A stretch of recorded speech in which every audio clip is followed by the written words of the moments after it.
Prime Minister Abiy Ahmed hails Ethiopia's resilient development endeavors.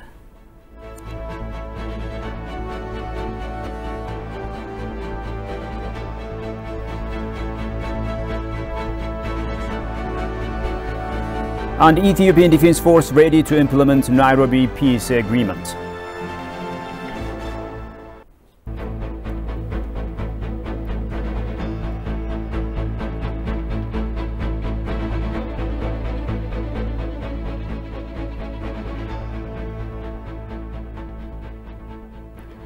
Greetings, dear viewers, ladies and gentlemen. This is Addis News Hour with the news. I'm Shifara Alako. Do stay with us. The House of People's Representatives has conducted its second year, fourth regular session in the presence of Prime Minister Abiy Ahmed. Responding to queries raised by parliamentarians, Prime Minister Abiy Ahmed underscored the significance of the peace agreement in ending the war and stepping up growth and development of the nation. The Premier also called for persistent work for the full implementation of the peace agreement, reaffirming government's commitment to ensuring sustainable peace in the country. Abtama Shagri has the following report. Now let's go to the response from the Prime Minister. The second fourth session of the House of People's Representative meeting kicked off in the capital of Addis Ababa, Ethiopia today. Speaking on the occasion, Ethiopian Prime Minister Abiy Ahmed said Ethiopia is on the right track to implement socio-economic as well as political activities in Ethiopia. Our mega projects, as per the promise we have made, the commitment we have made, they are being accomplished. I don't need to further explain that. All projects that we have promised, they have, their timeline are being respected, and ribbon shall be cut, and the service shall continue, and it's very promising result. Responding on questions raised by House of People's Representative Parliament members, the Premier said that Ethiopia is always ready to implement the peace agreement signed between the federal government of Ethiopia and TPLF to bring and realize sustainable peace and stability across the country. There is no good war, neither bad peace. Peace is all the time good. Even if you are willing, war is bad because you kill people. You fire dollar. When you fire dollar and kill people, the benefit and the is bad. All the time war is bad, and all the time peace is good. But the existence, the sovereignty, the unity of Ethiopia, any challenge that comes against this, if that cannot be solved by peace, then it will be must to challenge. It had been before, and it shall continue in the future when that affects our national interest. Prime Minister Abiy further called on all Ethiopians to support the inclusive national dialogue process underway to bring sustainable peace and national consciousness across the country. Though it is not sitting down and discussing, unless we listen to each other, talking and discussing each other is not use. That one should listen to the other. We have to go back and see we fought and what benefit we have got, and if we are ready to win-win approach and solve the problem, we can solve it. It is with that spirit. After negotiation, usually, due to lack of trust, by not implementing our promises, negotiation will be damaged. Humanitarian aid delivery, reconstruction and reinstatement activities are prioritized by the government to fully restore all services in affected areas and return internally displaced people in war-torn areas to their homes, the Premier noted. Now, Ethiopia's macroeconomy is showing great progress in the face of diverse challenges. And to tell us more about these issues and other related matters, I'm joined by Zacharias Minota. He's a development economist. Thank you so much for joining me. Thank you very much. Now, Ethiopia's macroeconomy seems to be beating all odds and is in a positive trajectory. Can you walk me through some of your observations in this regard? Okay, if we consider the last year's performance, first explaining about the figure, I think we need to know the challenges that we have had in that year. We have a number of challenges in the economy, war, COVID, climate crisis, Right. And displacements and security problems, and even economic sanctions. Are some of the problems that the economy was facing. Yeah. Given this, just the reported figure was about 6.3% of GDP growth was registered. But for me, this figure is, I think, it is estimated using nominal approach. That is just, we have basically two approaches: nominal GDP and the real GDP. GDP means gross domestic product, and the nominal one uses the current price. And if you consider the current price of that year, last year, it was about 36.6%. So this figure is very large, the level of general price. And whenever we are talking about national income, we multiply this general price with the output of that is produced in that particular year. So since there is inflation, general increment in price, whenever you multiply that number with the actual output, then the figure can be seen as very large, okay, large figure. So I suspect the approach is nominal.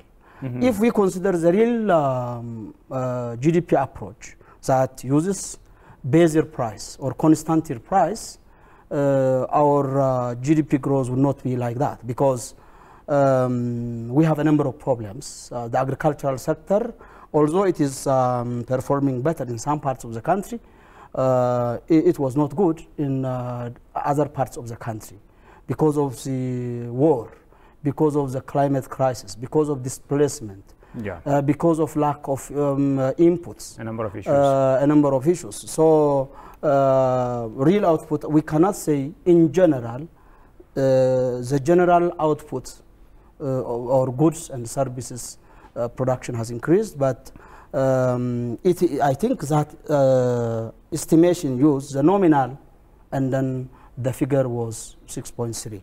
And when it comes to this projection for the next year in Ethiopian calendar, 2015 Ethiopian calendar, or 2022-23. In that, the projection the Prime Minister reported was 7.5, and actually I referred to international organizations' report like IMF and World Bank, and the IMF projected about 3.8% growth. And whenever we consider this 7 and above, we call it the growth rate is fast economic growth. But given the peace situations, the security issues of across the nation is secured, maintained.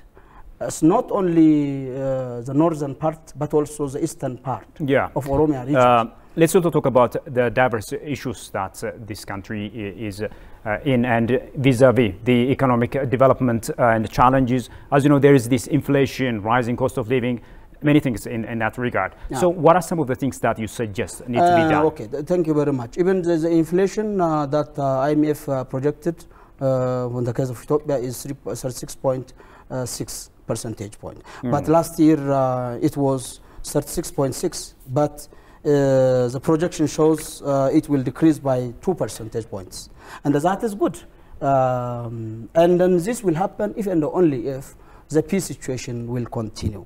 The suggestion with respect to inflation. Inflation is something that is threatening everything, every citizen, every single individual, the economy. And it actually requires tough policy measures, determined policy measures like monetary policy. the financial systems, the exchange rate system. So I think the absolute solution for inflation is increasing supply of goods and services. Okay. Whenever the supply of goods and services in the economy is increased, Yeah. or if you could produce surplus, then the demand for that, for the goods and services will decrease, and then the price decreases.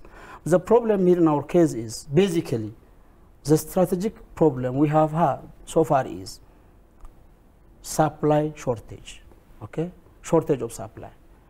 While the demand of the economy in general and then the households in particular is increasing, our supply, our production and the supply of goods and services was not increasing at that rate. And that is the core challenge for us. And then in every sector, including agriculture, industry and service, okay, we need to engage every economic actor to work in their respective areas, sectors. We need to support, the government needs to support the necessary issues like policy, like institutional reforms, like infrastructure, connecting different parts of the country, the mobility of the economic agents, the labor mobility, the mobility of goods and services, having peace situation, keeping peace situation. So if that is the case, and then if we could upgrade the production, the productivity and the supply of agriculture, industry and service and other sectors sustainably, then our supply will increase, okay? Then the price will decrease. Gradually. So that is a strategic and lasting solution. But for currently, for temporary solution, I think we need to check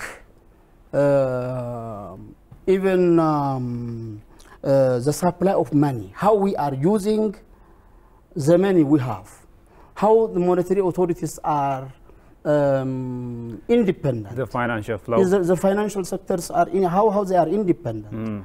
So when I'm saying this one, if the financial or monetary authorities are independent from the intervention of the government, then they will discharge professional duties. Right. They estimate, they project everything starting from 50 years back, 100 years back, and then they project what will happen in the future, and then they adjust the demand with the supply. Absolutely. So absolutely. That should be the way out. Yeah. Zacharias, thank you so much for your ideas. Okay. Moving on, in his discussion with the parliamentarians, Prime Minister Abiy Ahmed also indicated Ethiopia's economy has managed to emerge in a positive trajectory against all odds from internal and external factors. Ethiopian macroeconomic growth during the concluded Ethiopian fiscal year stands at 6.4% with GDP of $126.7 billion and is planned to increase by 7.5% this year. Daniel Kasaon has more on that. Ethiopia has been playing a key role in the new public diplomacy that uses communication technologies as well as social media. In this regard, it is Maidam and No More Movements are the good manifestations for the success of Ethiopia's digital diplomacy. Addressing the House of People's representatives in its fourth regular session, Prime Minister Abiy Ahmed appreciated friends of Ethiopia for their cooperation they made to the success of the peace agreement. In the past 1 month or 2 months, in the conflict that happened, or international diplomatic issues, Sudan was no partner and supporter to Ethiopia. In the last fightings and war, Sudan didn't make any support to the other. So diplomatically, it has, regarding diplomatic pressure, it has supported Ethiopia, and we thank Sudan for that. So our brothers have helped us. South Africa, Kenya government, President Obasanjo, President Uhuru, American government, European government, many friends have helped us so that this issue can be solved peacefully. In Middle East and Far East countries have supported us. For those who thought about peace of Ethiopia, I would like to extend my great gratitude. The Premier called on every Ethiopian to be a diplomat about Ethiopia by participating on the social media that could build the good image of the country. But diplomacy in the current issue is not only digital. All should be diplomats. Everybody should be diplomat. All service delivery, taxi driver, so who sell coffee, all are diplomats for their country. By speaking good about their country on social medias, they can be diplomats. The Prime Minister also urged the diaspora to actively participate in the political sphere of Ethiopia. You know, to the level of what they cry for their country, they love their country. But my additional advice is that's not enough, I say. Where they are in the politics, they are in the country they should participate in politics. Ethiopian diplomats, senators, we have to see there, just like we see Somalis and we see in other African countries. Ethiopians should not only focus in Ethiopia, they should focus in the country they live. They are educated, they are citizens there, at least for their children.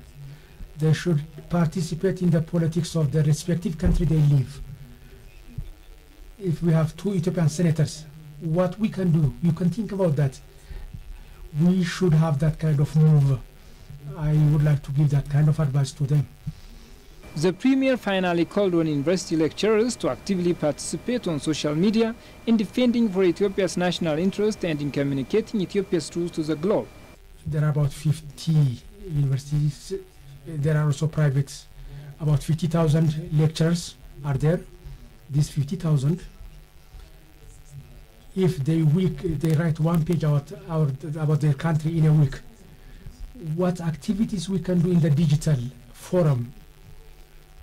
These 50,000 lecturers have been made by Ethiopian contribution, so we can make a big change. We have to work in that understanding. It would be helpful.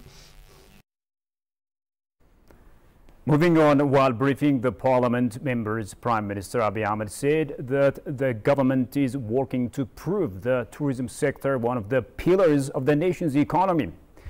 Abiy further indicated the construction of modern satellite town in Addis Ababa will accommodate thousands of homes and service providing facilities, including state-of-the-art hotels. Tigsternisa has the following account. Prime Minister Abiy, while briefing parliament members on Tuesday, stated that the government is working to improve the tourism sector and one of the pillars of the nation's economy. He elaborated that the service sector is expected to take the lead in Ethiopian economy. Tourism is one of pillars of prosperity, and the reason is when our economy grows, primarily it's on service sector. The service sector is increasing and growing. Therefore, the tourism potential is big. If it works on that, it will be fruitful, productive. We have the culture, we have history. There are very attractive, appealing places. So for the question what we are doing, example Lalibela, there is very surprising activity there, but there are temporary problems. Together with France government, we are restoring it, we are repairing it, as the heritage should remain there. Aksum, by the support of Italian government, the problem has happened. If peace comes, that shall continue. Prime Minister Abiy also announced the construction of modern satellite town in Addis Ababa that will accommodate thousands of homes and service providing facilities, including state-of-the-art hotels. The town is being constructed at a higher place as a splendid forest project tailored to speed up nation's development stride. We are constructing satellite city. It is something modern that we are constructing. You shall see it. You shall be proud of it. If you shall not be proud of it, your children will be proud of it. Where that 49 has come from? Chaka is situated on high place. Below us there are embassies. So they are unhappy about this. So they invited like an elite 49 billion. how do you see why 49 billion is being spent? And they wrote it. The embassies below us, so they won't see where they cannot. We shall create a solution so that we cannot see. So our intellectuals, those who were invited dinner,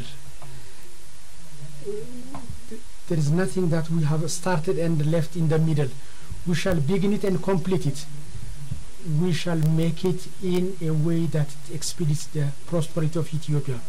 The Premier also underscored that there are a number of achievements that the government is ramping up implementation of Dine for Ethiopia, including Koisha and Gorgora projects as part of the efforts underway to expand tourist destination and ensure green development goals. But tourism, it is not only modernizing, it requires new construction. For example, Gorgora. In Gorgora, some of you might have seen it. We have an opportunity to see it recently. As a project, it frightens you. Those of you who haven't seen, if you go there, if you close your eyes and your eyes are opened when you arrive there, you get surprised. You don't think you are in Ethiopia. It's not Gorgora alone. If you go 30 days on the water at Daga, so what we can see in other parts of the world, you can see his history. Emperor Fasil, Emperor Sisinus. So their tombs are there. So their names are there. No kingdom can show you. If you go anywhere else, this knowledge cannot be Deca Stephanos. You can see there many histories. It is 30 days travel. So when people go to Gorgora, they will learn history, water activities, and they get good accommodation, beautiful accommodation. Then Bahar Dar, then Gondar. It can go to northern mountains. When these are connected, tourists will come. If you tell the tourists Daga you can find this and that history, if you don't have the transportation, tourists will not come. Abiy further indicated that in relation to tourism, the service sector in Ethiopia needs to be updated, and creating adequate tourism infrastructure alongside the attraction sites is compulsory. In another development, Prime Minister Abiy Ahmed has called on all Ethiopians to be diplomat about their country, Ethiopia, through engaging in digital diplomacy that could communicate Ethiopia's truth to the entire globe and to build a good image of the country. The Premier also appreciated Friends of Ethiopia for their cooperation they made in the success of the peace agreement. Daniel Kasan has more on that. Present the data that has been made by the World Bank. That was the wish of the Prosperity Party to be among the huge economies in Africa. The Ethiopian economy has become the first and the third giant economy in East and Sub-Saharan Africa, respectively. Prime Minister Abiy Ahmed said it while responding to questions raised by members of the parliament at the fourth regular session of the House of People's Representatives with regard to the status of the country's economy. The pressure created by that war, drought, Corona, and problems caused by those problems, they have affected us bigly. But when a person passes through challenge, through problems, that person becomes strong and overcome the problem. That Ethiopian economy was resilient, that can be not broken easily. Prime Minister Abiy reiterated that Ethiopia's economy has been resilient and continued registering growth amid various man-made and natural challenges, including war, Ukraine-Russia crisis, COVID-19, and drought. The Premier noted that the economic growth trajectory has impressed even global economists. And to continue the development, the growth trajectory, it is not only for Ethiopian economists, even for international, those who evaluate this, to the level that have been confused. The economy has passed resilience by overcoming the challenge it has faced. When we say it has overcome the challenge, in 2014 Ethiopian calendar, in the last budget part, 6.16 trillion. It has gone to that level. This means when this is converted to dollar, 126.7 billion US dollar. Furthermore, the country's per capita income has reached 1,212 USD, he added. With regard to giant construction of the country, he expressed optimism that all are being underway per the set plan. So the Honorable House, what I want to understand in general is, so the dam, Koisha Dam, the Grand Dam and the Koisha Dam, they are still working on. As you can see, the buildings are in the cities. You can see it easily here and there. So there's nothing that we have stopped that was not existing previously. So we have included new activities, new works. We can see this by government and by the private sector. When we further expand it, Ethiopians' aspiration is to make the country's economy amongst the giant African economies. Well, the viewers, let's now turn our attention to trending stories, and I'm joined here in the studio by my colleague Goshu Maliso. He's going to help us find some of the things that he observed, especially after this historic peace truce signed between the federal government and TPLF. Goshu, thank you so much for joining me. Thank you for having me. So what are some of the things that you observed, especially in the aftermath of this historic peace agreement between the federal government and TPLF? Thank you again, Shipe. After the landmark ceasefire agreement signed in South Africa or Pretoria last time, first aid shipment in Tigray arrives yesterday. And of course, the Ethiopian government has been distributing aid, and it has been playing its level best to distribute aid to the needy in that area, particularly in war-ravaged areas. So the Ethiopian government has been distributing aid where TPLF combatants just holding various aids in various holdings. So it has been distributing that. So the government has begun also restoring facilities like electricity and banking service in some of the areas in Tigray region and around. So the convoys of aid, which carries medical supplies or medical equipment, has arrived in Mekelle. International Red Cross Committee Ethiopia confirmed it yesterday, and according to the International Committee of the Red Cross Ethiopia office said the 2 trucks delivered medical supplies, emergency and first aid kits to support healthy facilities in Tigray region. This is very important for the needies who suffer a lot in medical supplies. So the supplies also intended to treat patients in that area. ICRC also pledged that more aid will be supplied to Tigray after the ceasefire agreement. So top military leaders, if you remember last time in Nairobi, just signed an agreement on this roadmap to facilitate the aids to the needy in that area. So they also discussed the roadmaps of peace, disarmament, demobilization, and reintegration of TPLF combatants. This is signed in Nairobi or Kenya. So they also agree this is part of the parcel of the agreement to facilitate the aid or without any hindrance or unfettered humanitarian access in the region. So appearing in the parliament, Prime Minister Abiy Ahmed said yesterday or told the lawmakers that the government is committed to turn the peace deal in reality. So however, the TPLF, some TPLF diasporas are disrupting the peace process. This doesn't help the peace agreement. Rather than to be part of the problem, they have to be part of the solution. So everybody just is benefited from the peace agreement or from the peace deal, and everybody should play their part in order to realize the peace agreement which is signed between the 2 parties. And definitely. Everybody is just, very benefited from the peace agreement and reduce the suffering of Tigrayan mothers in the region, in war-ravaged areas. Not only that, in the surrounding areas, getting the supplies in order to just make sure the reality or bring to the reality the peace deal in that area. Goshu, thank you so much for that idea. Thank you so much.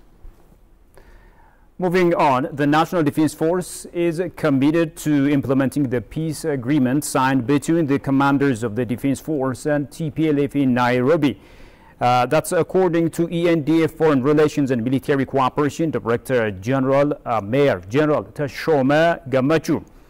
He has briefed the military attaches residing in Addis Ababa on the commitment of the ENDF to implement the agreement. Kasaunchani reports.